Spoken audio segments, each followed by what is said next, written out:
Overwatch 2. Anyone remember that game? Anyone? Was a good game until Blizzard decided to pull a Blizzard, and, well, here we are. Can you respect a game when it can't even respect itself? Overwatch 2 has made that question more important than ever. We've seen another season, and with it, another way to squeeze more money from the game. And now, more than ever, it hits hard. Overwatch 2 is 2 years old, PvE is dead, its formula is just depressing, and the direction of travel is clearly worse. Warcraft, Blizzard. That is one hell of a way to summarize that. Also, nice. Because it's so honest. Its own franchise, one of the greatest of the last 20 to 30 years, was treated no different from Transformers or Porsche. Season 13 then added another way to monetize atop a fresh, overpriced push of bullshit that happened through this summer. And nothing sets the tone. If anyone's surprised about this, I don't think you have been paying attention that Diablo 4 has horse skins that are more expensive than the game. Of today's video better than this excerpt from Jason. And those skins are horrible and bad. Schreier's book. In an interview with a developer, a dev essentially recounted the launch and what it was like. Here's what they said.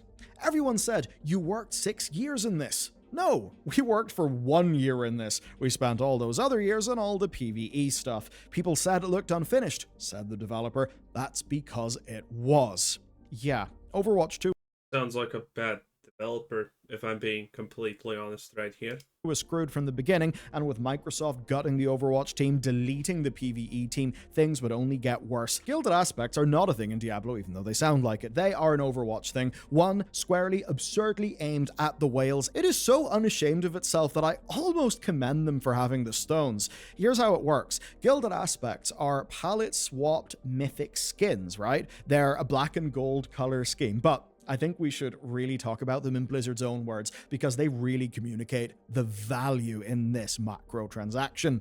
For the first time, you can enhance fully maxed out Mythic hero skins with their prestigious gilded aspects from the Mythic shop, launching with the sleek black and gold color variants for those looking to push the limits of customization. That's right, folks, we're pushing the limits. Future seasons will expand these aspects to include Mythic weapon skins. Now, you know what's the most funniest part about this, obviously?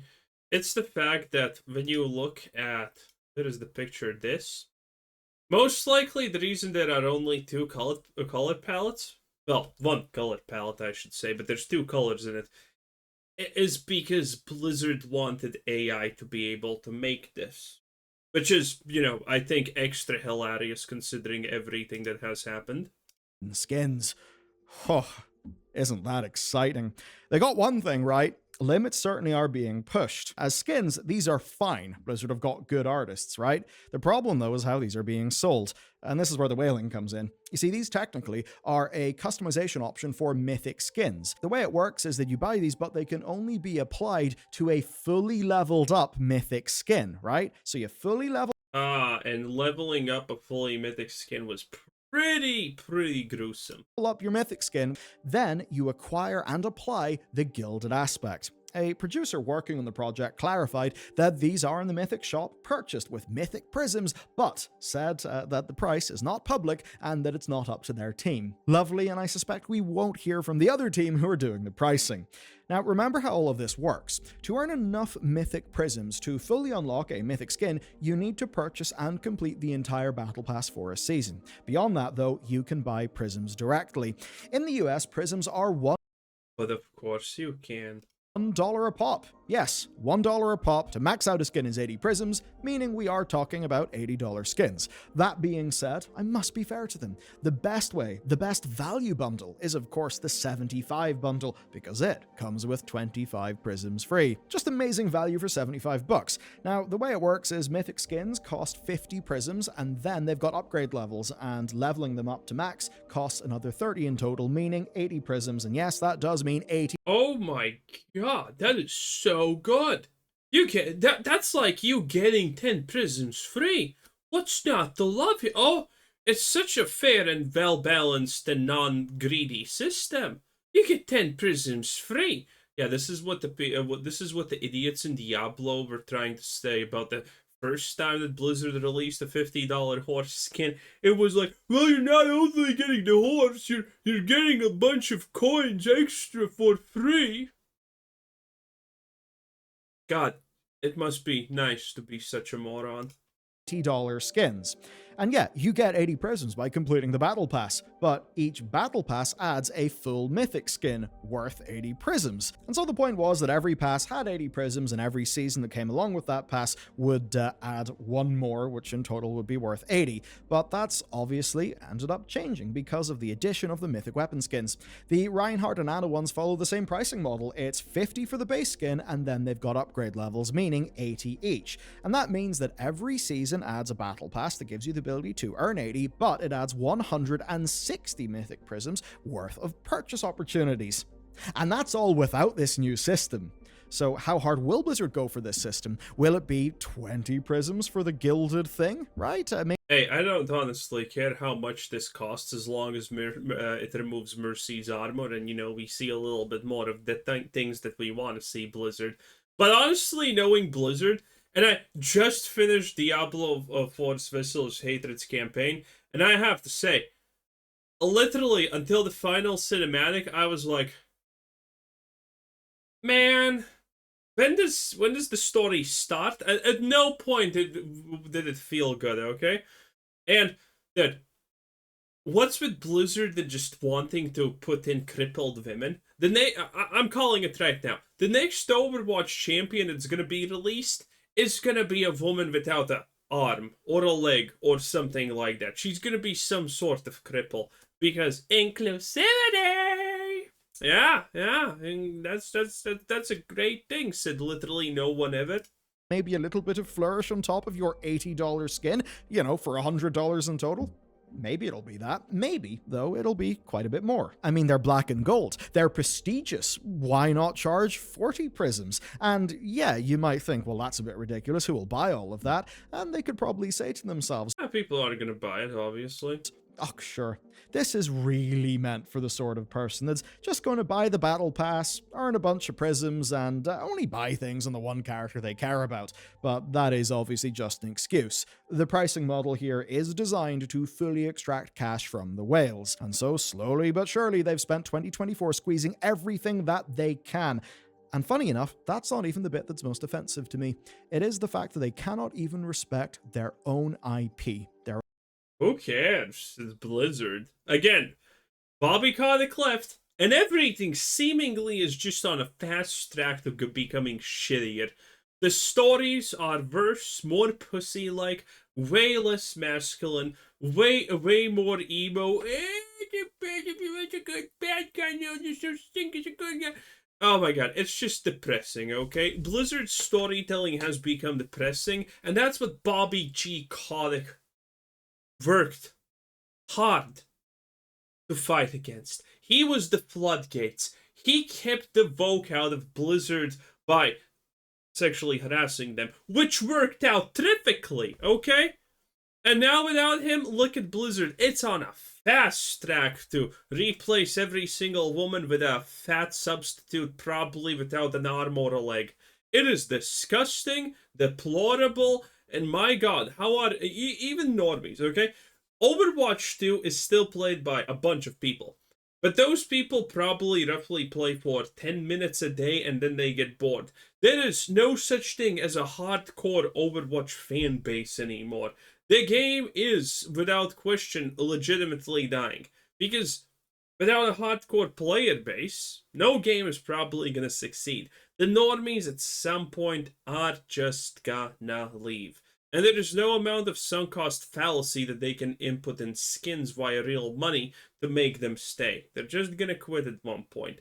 And after that, no one's gonna care. Their own work, their own foundations. And here's a contrast to all of that. Our foundation is Bellular.games. Over there, our members actually get something real. So that means you get a Warcraft. Yeah, we got to talk about the anniversary event. These had declined through the years and they just ended up being a way to sell some skins. 2024 is that, but in a way you wouldn't know it. That's because Overwatch was not the star of its own birthday. Warcraft.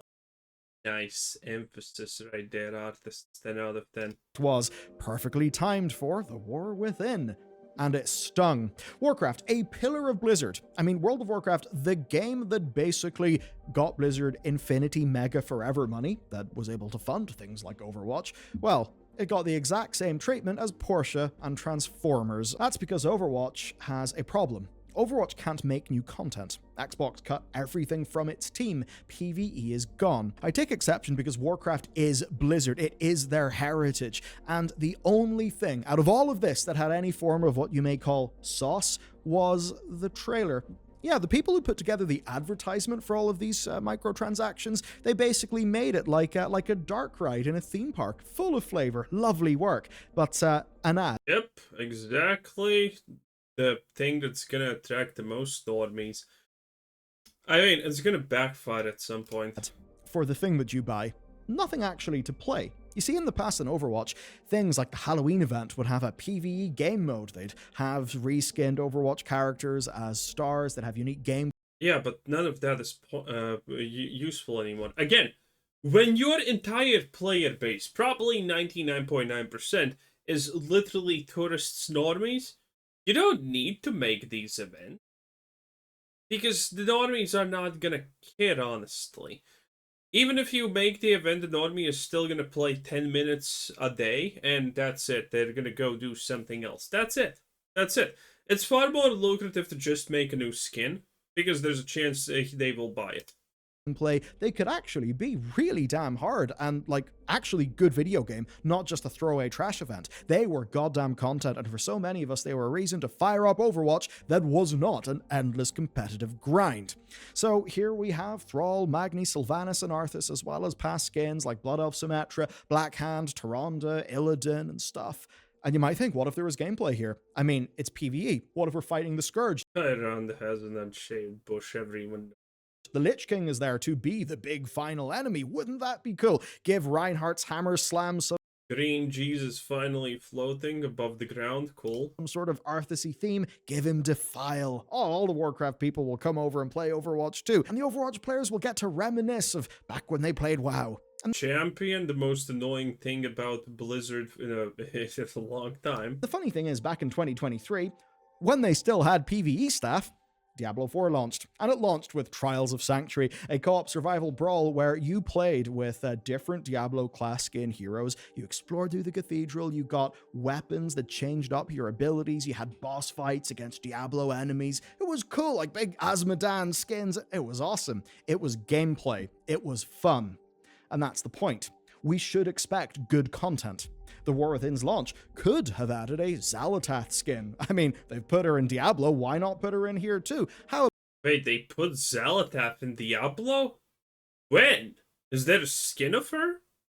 Why? About you do something crazy like a game mode. Even thinking about the business basics, you have got millions of people playing Overwatch 2, right? Big free-to-play game. You got all of those people. One of those people. By the way, speaking about World of Warcraft, you know that the new what's-her-face is going to be a complete Karen. Millions of people playing Overwatch 2, right? Big free-to-play game. You got all of those people. One of those PvE events would have been a really good way to introduce those people to the big villain in your new expansion, just like they did with Lilith in the Diablo event. And because there was content, it felt like an event. It was fun. Maybe fun enough that you'd want to buy a skin, because you might have spent 4 hours trying to get all the achievements, and you almost feel like, I enjoyed that. Sure, I'll buy a skin. I got some value. Here, though, there is nothing. It is just a cash grab, Who does that? Who the hell plays a game, gets all the achievements, and is like, yeah, now I should buy a skin? Who thinks like that? blatant $50 mega bundle push. That's it. So low effort, it's an insult to players, it's an insult to their own brand, and evidence that they are no longer able to make content. Because last year, when they did a collab to celebrate a Blizzard game release, they were able to ship content with it. And funnily enough, it even shows Overwatch can't respect itself. This Warcraft collab ate into Overwatch's own anniversary. Its own anniversary was barely marketed. It was little of note. And that's because Overwatch is about one thing and one thing only. It's about selling skins. It may not be that to the people working on it, want to make an amazing competitive shooter, and the people who are working on it and trying to make it an amazing competitive shooter are the biggest problem Overwatch probably has. None of those people know what the hell they are doing. Whenever I've played Overwatch 2, I mean, I might have some criticisms, but big picture, it's a bloody good game. But the game isn't the point, because the game is not what brings in money. And looking into the near future, it's pretty clear that's going to remain the case. Here's the Season 13 key art, a gorgeous Mythic Widowmaker skin, a somehow worth $80 Soldier 76 Mythic weapon, a purchasable Mercy Legendary, and My Hero Academia right up there front and Oh god, that's probably the biggest cringe thing ever. Oh no, being a My Hero Aka fan. Oh, no, oh no. center because everything is a sell. To be fair, there is a new Halloween game mode, but it is eyebrow raising. It's a PvP mode with pickups that alter your abilities. It's kind of similar to community-created Mirrorwatch and Balanced Overwatch, which were similar ones that are also returning that they had done before. But the thing is, it doesn't really have a lot of content. I mean, it's not PvE. It's not like those other events that stood out because they were different. It's an effort, an honest effort, I'm sure, but it is lower scope, it is lower budget, because Overwatch 2 is about managing a core game and then putting all of your resources into squeezing its audience in the most efficient way that you can. Even if that means that future Overwatch content is no longer about making new legendary skins that tells the story of characters, that begins to build the world of Overwatch so that one day it could actually be more. No, gone are those days. Now it is brands, now it is things you recognize, because the Fortnitification of everything very much came to Overwatch. And the funny thing is that even if this mode is great, it's drowned out by marketing that's laser focused on microtransactions. The thing though is, they are trying to cook up something for the future, so let's talk about that. I can't imagine Would anyone even care at this point what they're trying to cook up for the future? Again, Overwatch is gone. Overwatch videos don't even make views anymore. Positive, negative, tournaments, tips, tricks. I'm pretty sure all Overwatch content is severely in the gutter now. how bad Overwatch 2 team morale must be. Because you see, if you cut through the marketing, all of these stupid eye-roll things, you can see they're doing work. I mean, Havana, Circuit Royale, Dorado, and Nambani have all been reworked. That's a load of map reworks. We're still getting new heroes. We're still getting new maps. They've actually stuck to the schedule they said they would. Oh, that's a new support hero? Wait a minute. We're still Let's getting new heroes. We're still Doesn't look like any kind of amputee. Definitely looks like on the spectrum, though. getting new maps. They've actually stuck to the schedule they said they would stick to, and that is fairly impressive. We've also just seen this rather curious job listing. It's a 6-month contract for a product marketing consultant who will, quote, support the marketing team with go-to-market planning and execution of a major feature for the Overwatch 2. Yeah, it does say the Overwatch 2. Yeah, slick. The Overwatch 2, someone did not. Someone at HR is a woman. So obviously. Typo, guys. But anyway, something is coming. We don't exactly know what it is, but it's a major release. With that, we know they're cooking up something, but assessing the overall situation, the PvE teams are gone. It has been corroborated through many sources, though Blizzard will not admit it. We see a big Warcraft event to celebrate and yeah, everyone knows the PvE gone because they made 20-minute non-replayable shit maps and asked $10-20 for it, okay? That's almost honestly worse than Bethesda. Well, it actually is statistically worse than Bethesda's stuff. expansion release, a big game release, but it didn't have a proper event in Overwatch 2. It had all the microtransactions of a proper event, but as compared to what happened in 2023, where there was a bit of a PvE team, yeah, it was pretty much nothing. And of course, Jason Schreier's book showed us how screwed Overwatch 2 was in general, that it was a game. I think Overwatch 2 completely lost when they decided to remove Tracer's ass. Basically shat out in a year after the thing they actually wanted to make and had spent 5 years on was unceremoniously killed. Every Overwatch superfan that I know quit, and I'm talking about the people from the original 2016 cohort who, even though they do not like competitive shooters, fell in love with Overwatch, spent money in Overwatch, people who lived and breathed the damn thing. The exact people who Overwatch 2 was made for, and the people who, had they been retained, may actually have purchased some of the various microtransactions they're now making. Overwatch should have been the next big IP, far bigger than it is right now. It should have had that cultural relevance. It was supposed to have a Netflix series. Overwatch had a cultural relevance, and then it decided, hey, hold my beer. And it was over. It was over really fast. Overwatch was a success when it released. But Blizzard did their goddamn hardest to ruin everything without mercy. Give no quarter to profits, it seems like that was their goal. And my god, they succeeded. Anyway, that was Belly News, 10 out of 10. Bye.